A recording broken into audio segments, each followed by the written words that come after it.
if you're putting your money towards the things that are most meaningful and being responsible about it, then that's where finances feel really good versus like, oh, I've got this budget and I'm saving money and I'm not nearly in debt anymore, but why am I miserable? I don't understand that.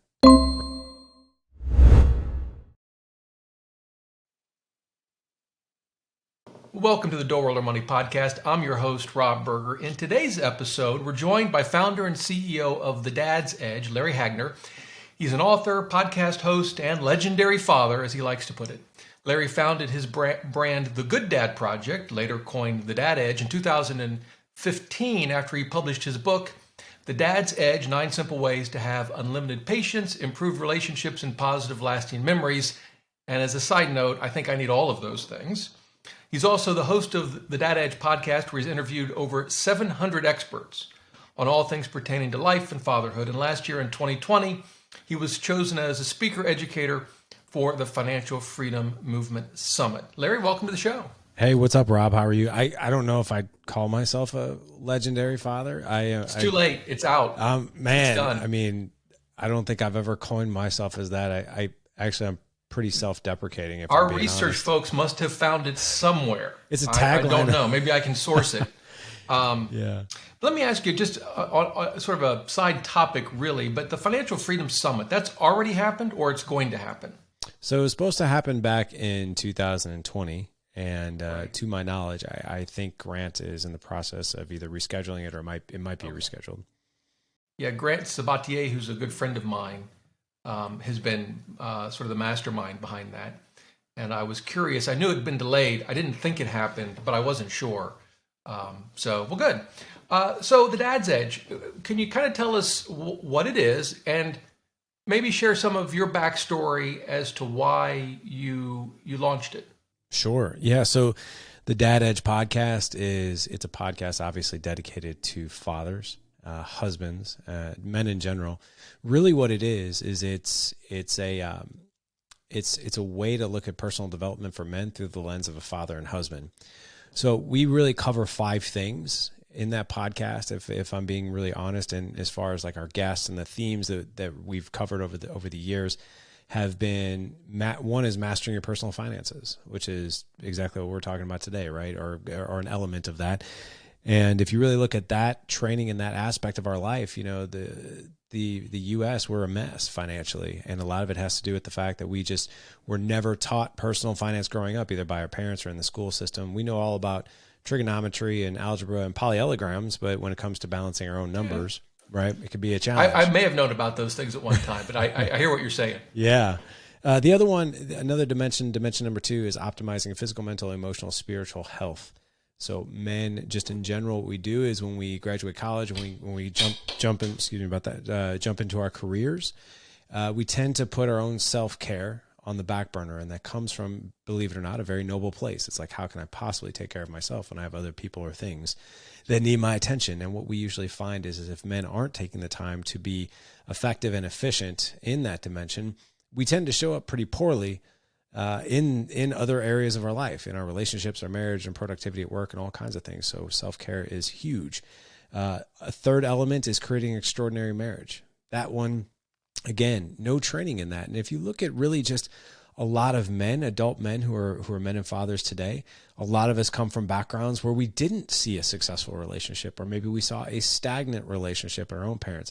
The divorce rate now is over 50%. What a lot of people don't know is the 50% that stay together are actually divided up into 3 separate camps equally. So if you take the 50% that stay together, only 1/3 of those people and those couples can actually identify their relationship as it's working and it's everything that they thought it could be. The second camp is what I like to call they're teeter-tottering on the fence. So it's not a great marriage. It's not awful. It's just sort of stagnant. We're just existing. We don't necessarily have the connection. It's more we're settling, right? But our perception is like, well, isn't this what marriage is supposed to be? Well, no, it doesn't have to be that way. And then the third and final camp is emotional resentment, and they have no connection whatsoever. And the only 2 reasons that they perceive to stay together are because we have to do it for the kids, or financially it'd be too devastating for us to get divorced. So we're just going to stick this thing out until the kids are out of the house, and then we're gone. But emotionally, physically even, they're not connected. one common theme that we see in the couples that are happiest, and that's literally only about 12% of people that walk down the aisle, is that both parties are committed to evolving, to growing, and most importantly, learning new skills to connect, to communicate, to elevate intimacy. So that's marriage. The fourth dimension is having an incredible connection with your kids. That one's tough for us. Nothing tests our patience, our humility more than having children. But there are ways, right, that we can become more resilient. There are ways that we can step up as a leader. There are ways that we can guide our kids and create an incredible bond and connection with them along the way. Another scary statistic that might scare some of your listeners is 80% of our kids' one-on-one time, 80% of our one-on-one time with our kids is gone by the time they're 12. So that's, if you really think about it, from the time they're like a baby to where they're really not even hardly interacting with us, call it 3 or 4 years old, we truly really only have about 8 years of like die-hard, intentional, super, high quality time with them. And then after the age of 12, now we're competing with other activities that have their attention and their friends. So the time tends to slip away from us. And then the final dimension is how to be an effective leader, not only within our families, within our marriage, within our businesses, but within ourselves. And that's what the podcast, that's what the movement, that is what we teach on the daily for our guys. Okay. Yeah, it's interesting. I'm now a grandfather, and the big difference is that when I became a father, I was still young in my career, and so that was a big focus for me. And now that's not true anymore. I'm past that stage of my life, and I can already see differences in my relationship with my granddaughter because of that versus, almost 30 years ago. And I don't know that I have profound regrets. I mean, I think I was there for my kids, but still there's a big difference. There are a lot of differences beyond that between being a grandparent and a parent. It's kind of fun to have all the fun with the grandkid and then send them back to mom and dad. But that's a different topic. I want to dive into some of those topics. Before I do, though, I saw, if I'm correct, that you graduated from SMSU. No, I graduated from SEMO, Southeast Missouri From where? State. Southeast Missouri State. So if you're looking at the state of Missouri, SMSU is all the way at the southwest corner. I graduated from the college. It's on the southeast corner. You're on the east side. What city is that in? Cape Girardeau. Okay. That's right. Because now it's just Missouri State University, at least in Springfield. I don't know if that's changed, if your school changed as well, and they're all MSU or not. No, we're still SEMO, Southeast Missouri State. Okay. Well, I thought we had a connection because both of my wife and I went to school in Springfield, Missouri. Oh, awesome. But I guess not. That's okay. So I want to focus, you've interviewed a lot of people. And like you said, it covers a number of topics as you've described them for us. And I want to dive into the finance side of things. But first, why did you do this? What were you doing before you launched this movement, right? Podcast, and you have a mastermind and other things. And you wrote a book, of course. What were you doing before that? And why did you launch this endeavor? Before this, I had a great career that I stepped away from to do this work. I was actually in medical device sales. I was one of those people that did very well in sales. Was very, very successful, and I'll get to the why behind that, and I'll compare it to something within fatherhood. And but this was truly the work that made me come alive, and I'll share with you why. This really started for me, if I'm really being honest, this started for me when I was a kid. And so my mom and biological father, they were married for about 4 or 5 years. And then they had me in 1975. And by the time I was 9 months old, they got divorced. They were very young. They were only about 21 years old when they got married. They were about 25, 26 when they got divorced. Just kids, really. And the divorce was pretty bad. I think that there were extracurricular activities on both sides of the fence. They just didn't know how to be married, to be honest. And they got divorced, and it was ugly. And unfortunately, my dad exited my life. And I think, knowing what I know now, he made that decision because he thought it was the best decision at the time, because it was pretty traumatic on him and me and my mom. And he just thought that was the best solution at the time. So I never knew him. And from the time I was basically a baby till the time I was 4, there was no father in my life. I knew what a father was because I went to preschool, and fathers would come pick up their kids from school. And so I knew what a dad was because I saw them pick my friends up from school. I knew we didn't have one. I didn't feel any regret or anything like that. I was just like, oh, my mom hasn't found one yet. That was literally how I understood fathers. Like, moms go out and find dads. And so I'll never forget the first time my mom actually brought a man home. I was 4. She had been dating him. They'd worked together. He was a white-collar data software engineer. And she invited him over for dinner to meet me. Never seen a guy walk through my door up until that time, and I'll never forget it still to this day. He came walking in. It was cold out. He was wearing a trench coat. He had a full 3-piece suit on. He had a double Windsor knot. He had the feathered hair. He had the briefcase. There were no iPads. It was 1979. And he extended his hand and shook mine. And the first question I asked this guy was, "Are you going to be my dad?" And like with a big smile. What did he say? Oh, I remember it clearly. There was no words that were said. It was a hush of absolute silence and laughter that was very awkward for him and my mom. But, you know, that fast forward about 6 months and they did get married. I think my mom really kind of took that as a sign, like, man, I really need to get this kid a father. And I think she wanted to love him, but I don't think she ever did, but she wanted to. And that relationship lasted 6 years, and every year that they were together, it got worse. And he was a great, polite man, but drank a lot. And when he drank, he became very abusive. So physical, mental, emotional abuse, I mean, I could talk for, you know, an hour on that, and I won't. But it was traumatic. A lot of craziness. So much so that the final year that they were together, he had lost his job, fell into this deep, deep depression. He basically lived downstairs on the cold, unfinished basement floor.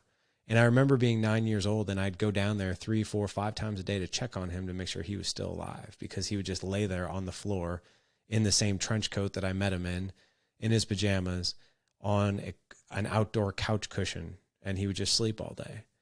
And finally, they did get divorced, and by the time I was 10, I never saw him again. I haven't seen him since. I actually just found out a few years ago that he passed away. And I only know that because a court clerk knocked on my door and told me so, and said that he had left a house to me. When I was 12, here's where it gets kind of fascinating. It hasn't gotten fascinating yet? No, it actually gets a little weirder. A little weirder. My mom dated a few men, but something big happened when I was 12. For lack of details, I ran into my biological father. And started a relationship with him. I never knew him. I actually didn't even know I had one. I started asking questions when my mom and my stepdad got divorced. And so I knew his name, and I saw the photo album of the wedding and all that stuff. I didn't know where he was at, just knew his name. Well, I ran into him when I was 12 by mistake. And we had a relationship. At the time, he was married. He had a 2-year-old son, another one on the way. He was an entrepreneur. And started a business, still has this business to this day, very successful. And I immediately started calling this guy Dad. I was just so excited, you know, to be reunited with my dad. And he came to my Little League games. He took me out to do something every week. I would hang out at his house with him and his wife and my half brother, who was 2 at the time. And was then your mom about 5, okay with all this? She was and wasn't. I don't think she liked it. And I think that's why, 6 months into the relationship, it came to an end. I think it got really, really complicated for him, because I think him and my mom were probably feuding behind the curtain about some things, and it just got to be too much. And we had the talk one day, and he basically said, "Hey, it's me, it's not you, but this is not going to work for me right now." And that had to have been crushing. It was devastating. Yeah. I still remember the phone call. I was at my grandparents' house. I still remember the phone call. And I remember getting off that call and just feeling really hurt and not really understanding why. And so I began to overeat. I just really kind of fell into a deep depression. I didn't know it at the time, and just sabotaged the heck out of myself. I actually failed the 8th grade. I had to do 8th grade twice. I just gave up, didn't care anymore. And my mom continued to date. She got married again. She got married a total of 3 times, but every guy that she was with was the new nightmare. Same guy, different face, different name, but just very toxic, abusive, alcohol and drugs and all that stuff. So I'll fast forward to when I was 30. So I went to high school. Obviously, I got a degree from Southeast Missouri State in health and health management, exercise science. And then I went into pharmaceutical sales. And when I was 30, I was sitting in a Starbucks here in St. Louis for a weekly business meeting that I've been a part of for a while with my partners. And I'm sitting there at a meeting, and I look up, and who comes walking in for his morning coffee but my biological father, who I had not seen since I was 12. And the world just stopped. I was like, oh my God, I can't believe that's him. I knew it was him. He hadn't changed much. And one of my business partners who I was with looked at me and she goes, are you all right? You look like you've just seen a ghost. And I was like, well, you're not going to believe this. I was like, we see that guy over there? That's my father. And she's like, are you kidding me? And she knew the story. She goes, what are you going to say to him? I said, nothing at all. She's like, you're going to let him walk out of here without saying anything? I was like, yeah, that's the plan. I'm 30 years old. Last time I saw him, I was 12. I mean, what are you going to say? Well, without another word, she just got up and she just walked over to him and sat down next to him. And I was like, holy crap, what is she doing? And I couldn't understand or see what she was telling him, but I could read his lips. And I saw him say, where is he? And he started looking around, and then we made eye contact. Where he's about 50 feet away from me, and I didn't know to run, to freeze, to leave, to go to the bathroom. But he got up and humbly walked over, extended his hand, and basically said, hey, how are you? How's your life? And I'm like, fine. How are you? And I wasn't kind, but I wasn't cold. I was right there in between. But what happened is we decided to meet for breakfast. And I was hesitant, but I'm like, okay, let's see what this is all about. And we did. Well, that breakfast has now turned into a 17-year relationship. I don't call him dad. I don't know if that serves our relationship. We're friends. He is my family. I have two younger half brothers. My youngest half brother and we get along great. So does my middle brother and I, but my youngest brother and I have a lot in common. Actually, we're going out to dinner with him this Friday, his fiance and my wife and me. And what I can tell you is that was really the catalyst, because at 30 years old, what also happened was I became a father for the first time. And I told myself, because of all the craziness that I had been through growing up, I was like, I'm going to do this right. And I got to be real honest with you, Rob, I was doing it wrong, terribly wrong for 6 years. For the first 6 years of me being a dad, and for the first 9 years of me being a husband, I was a mess. Now, I wasn't throwing beer bottles at anybody. I wasn't hitting anybody, calling them names, but I certainly wasn't showing up. I was just sort of existing and just sort of there. But I was your typical guy. I was short on patience, great at my job. That's where I got all my attaboys, and financially we were doing great. Everything else was a mess. And Dad Edge started on a really dark night. My 4-year-old, who's 13 now, stepped out of line, as kids normally do, right? That's what 4-year-olds do. I'd never put my hands on my kids up to that point. And that night I spanked him. And unfortunately, I spanked him so hard he hit the ground. And immediately I was like, what in God's name just happened? Well, here's what happened. I went to pick him up, to help him up, because I was like, oh my God, what did I just do? And he looked at me like I was a monster. And I remember that feeling, as being his age and older, of being terrified of whoever my mom was with, and even my mom, hitting, and you just felt unsafe at all times. I was like, holy crap. So I went into my office that night, and I did what every adult does when we get distracted, or when we have a really low point. We just want to distract. And I got on Facebook. Isn't that what adults do when we're upset? And I saw this button in the lower left-hand corner. It said, create a page. I don't know what it was. Maybe call it divine intervention. It wasn't me. But I clicked that button, and the words, The Good Dad Project, just rolled off my heart and onto that keyboard. And I told myself, I'm going to start a page. And I didn't do it for a following. I never even did it to make it turn into what it is now. Had no intention whatsoever that this would be anything other than a Facebook page. And I just said to myself, let me think about areas of my life where I do pretty well. I do pretty well in my hobbies, like martial arts. I do pretty well in my job. What's the common denominator there? The common denominator there is I'm always curious. I'm always learning new things. Always. I'm always eager to learn the new skill, the new thing. When it comes to fatherhood, what have I learned? Well, nothing.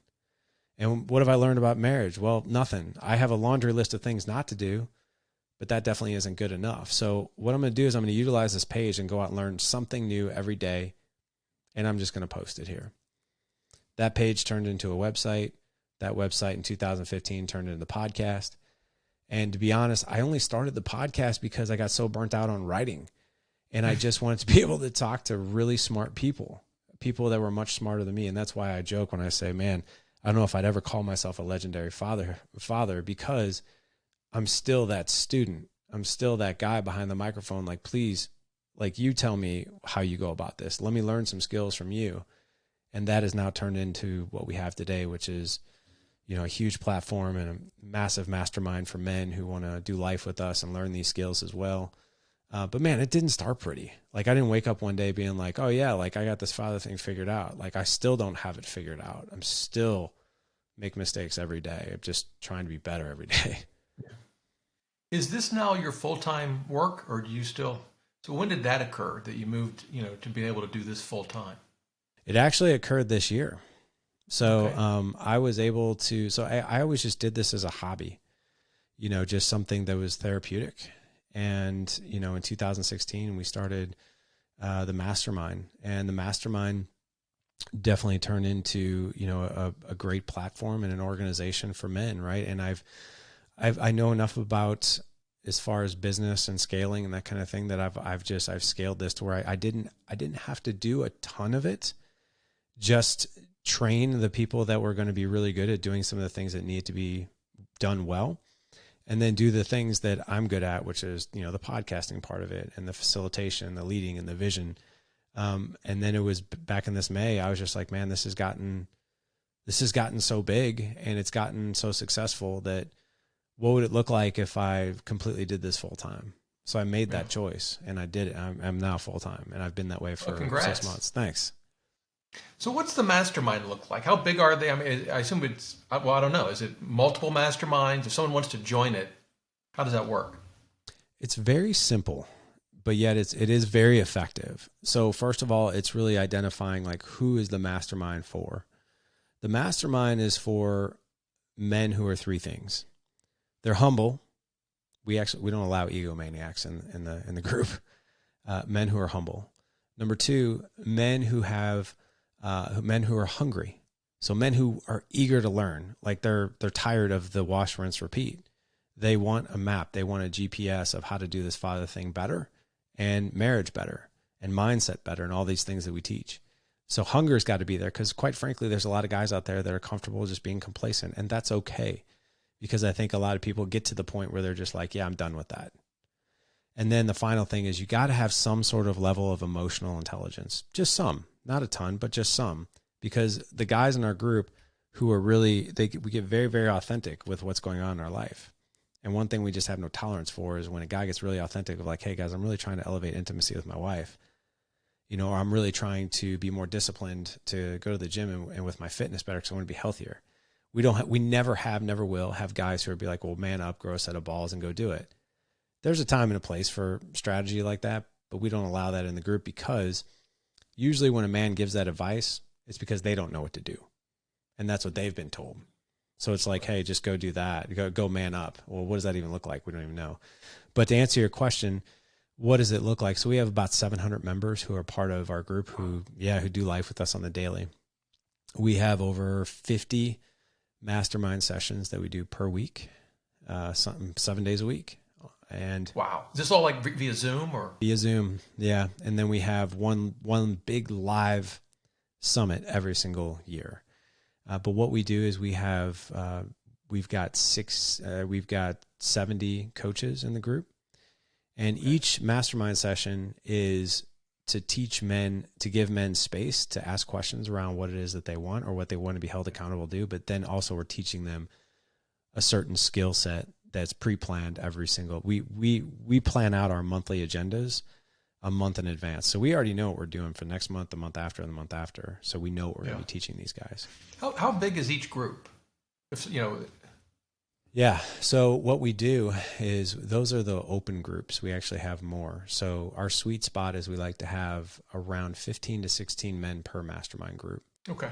Once we've exceeded that, then we do what we call close that group down. And then that group is that group, and no one else is allowed into it unless somebody leaves.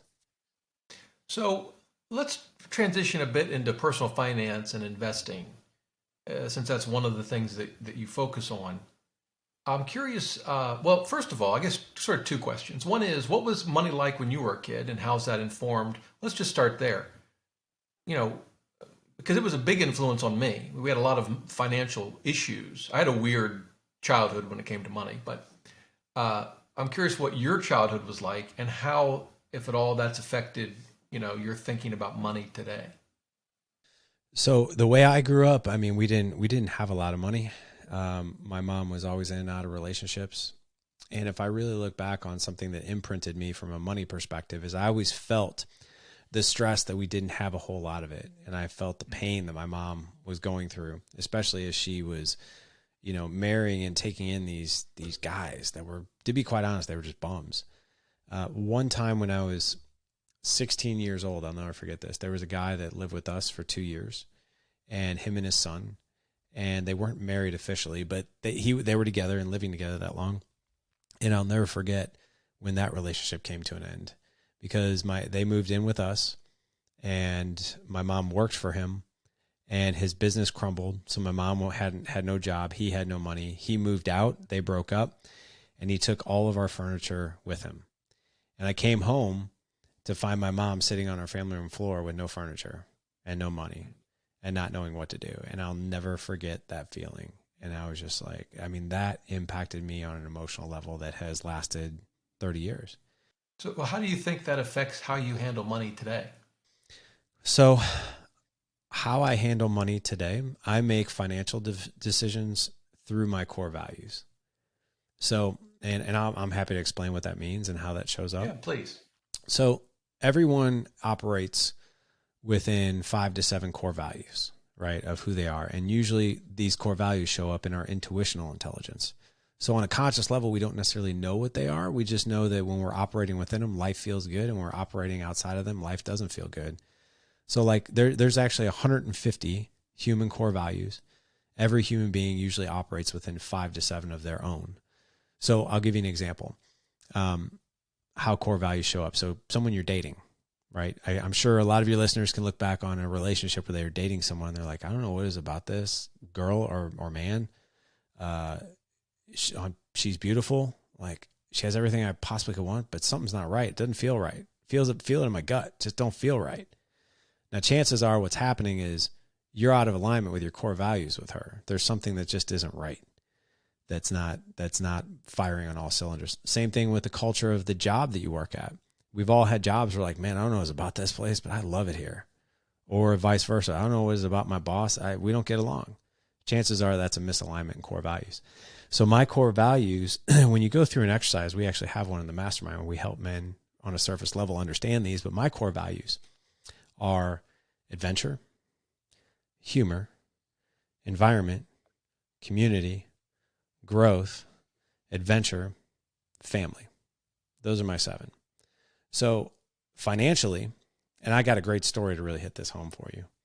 And no core value whatsoever is stuff or possessions, something that I value. Okay.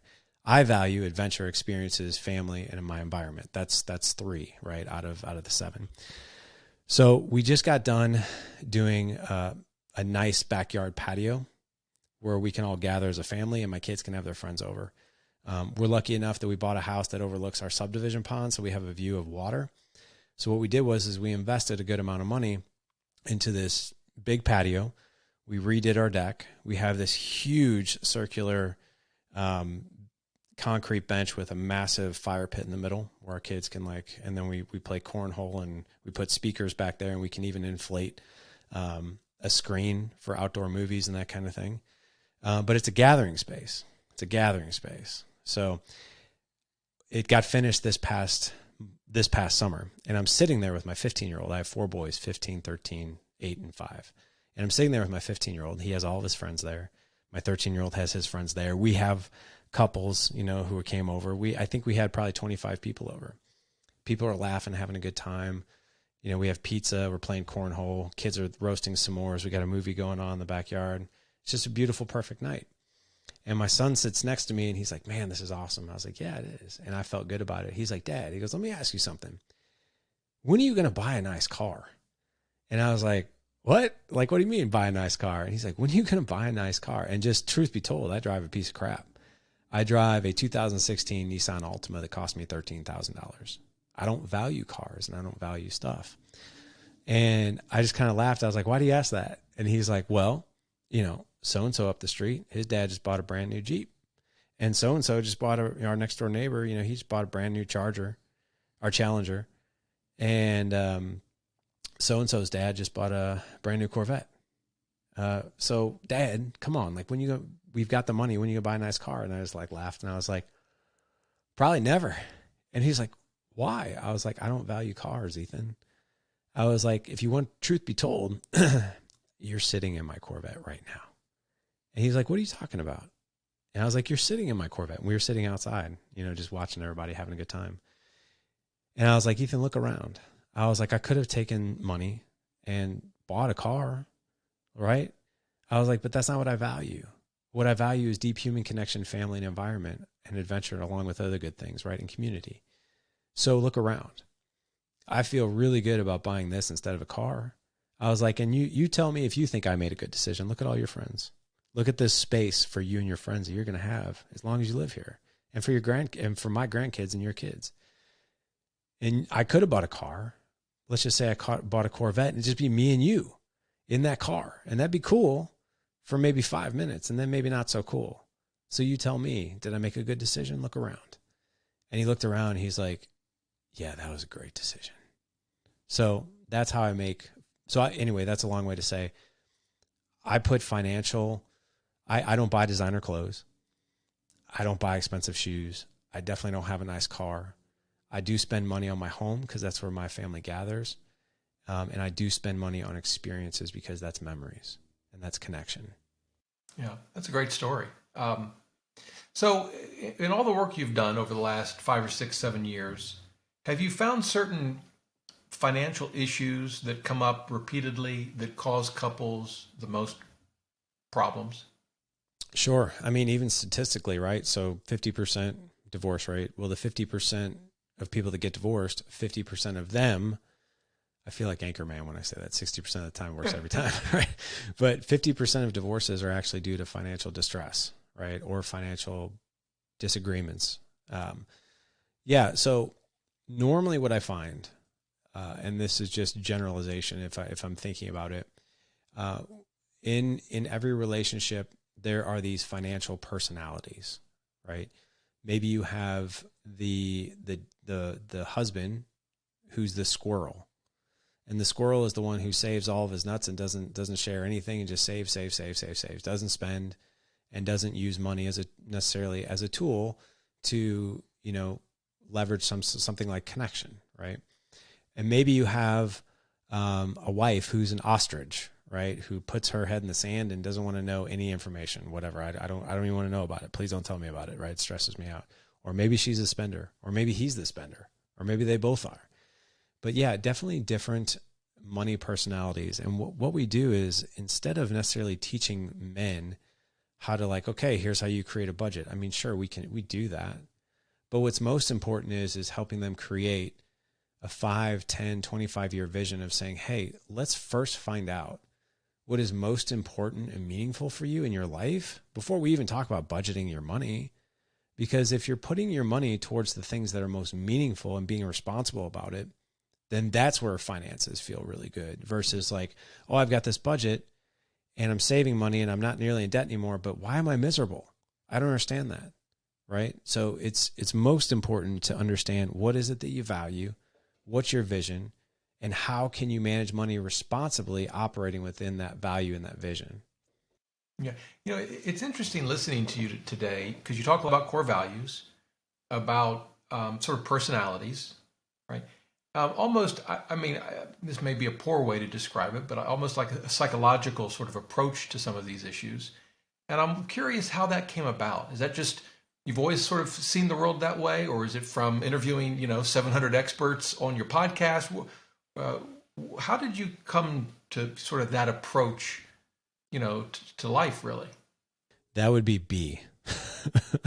It was learning from people much smarter than me. I don't think I would have ever figured this out on my own. It's like when I get to podcast, when I get to interview, I'll hear some of these things. I've interviewed some financial experts, Grant being one of them, and along with several others. And Grant's got a great message around what is it that you value and what is your vision, right?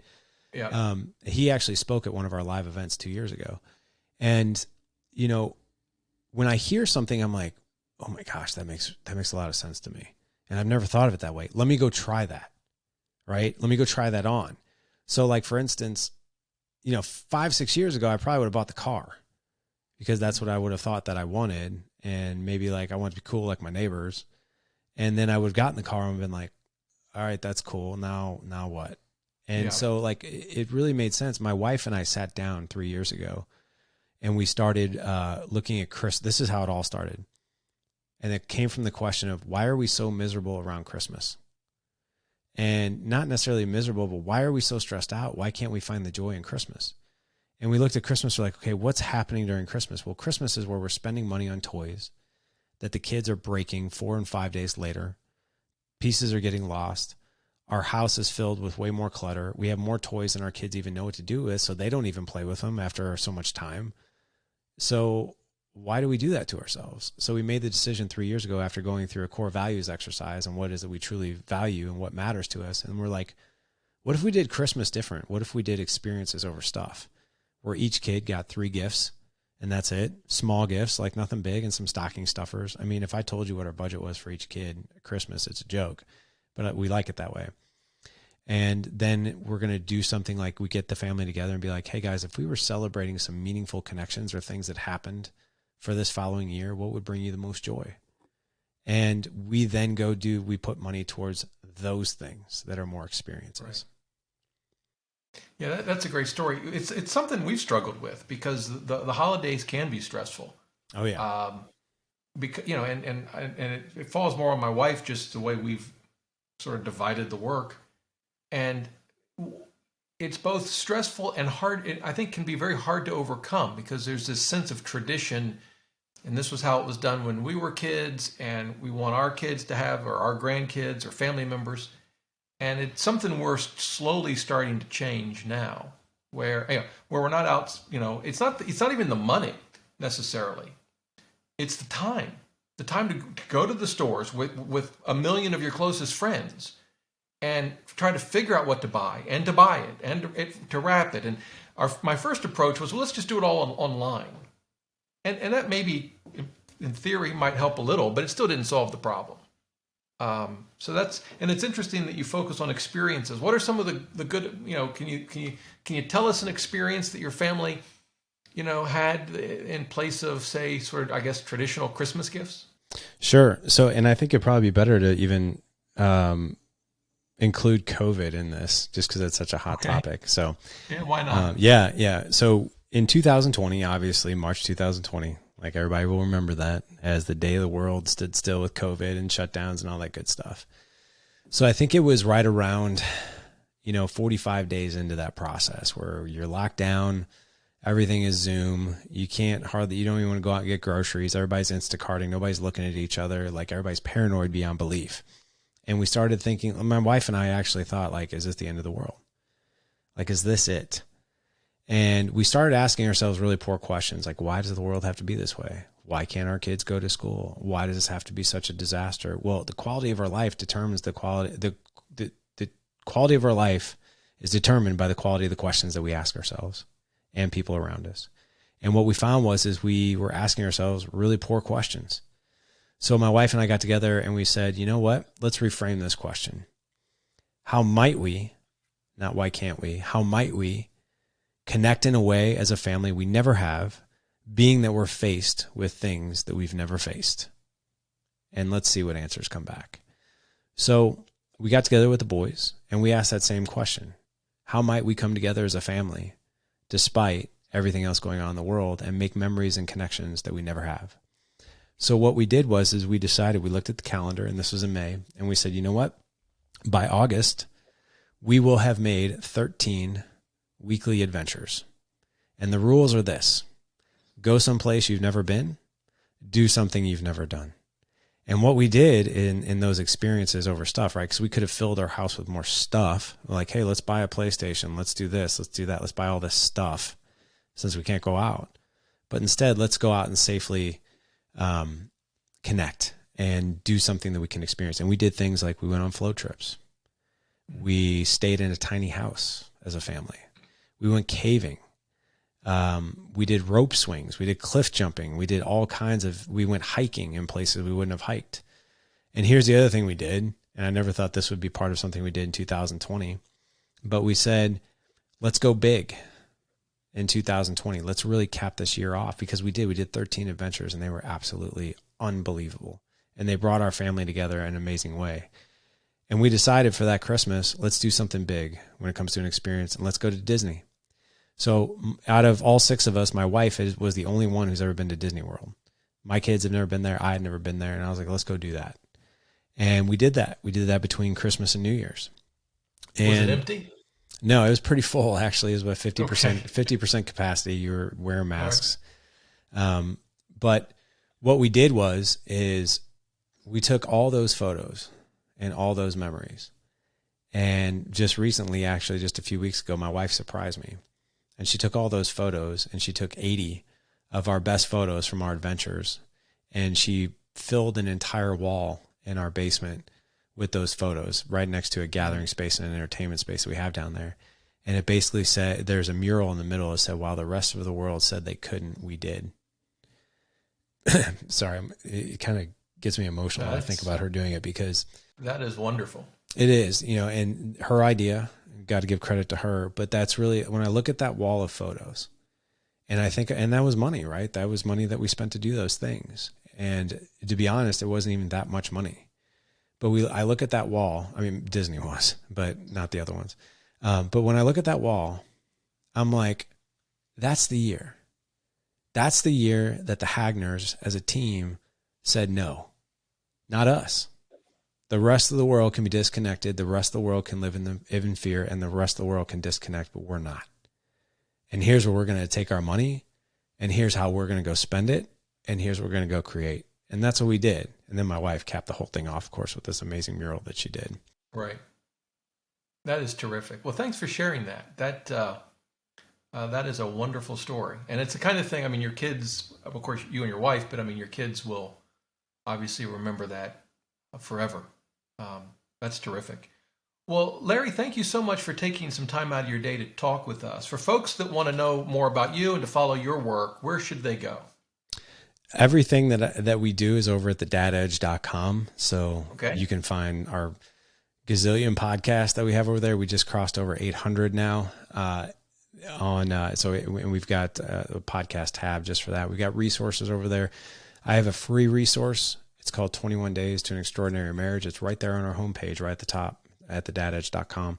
That's just if your marriage is in a not so good place, or if your marriage is in a good place. It's just what I do in that email series. It's like I said, it's just a free email series. It's 21 days. You get 15 emails. And what I do is I just teach you 3 simple skills to connect with your wife on a daily basis, and then 3 challenges to go out and go do and how to do them. One of them is the date night. And in that email, I give you 25 questions that are intimate conversation starters. Intimate, not meaning sexually, but intimate meaning like, hey, let's connect on a deeper level, just you and I. And here's some questions and conversation starters to do just that. Instagram and social media, everything's The Dad Edge. On Facebook, Larry Hagner. On LinkedIn, I'm Larry Hagner. But that's the best way to reach me. Great. Wonderful. Okay, thedadedge.com. All right, Larry, thanks so much. Thank you.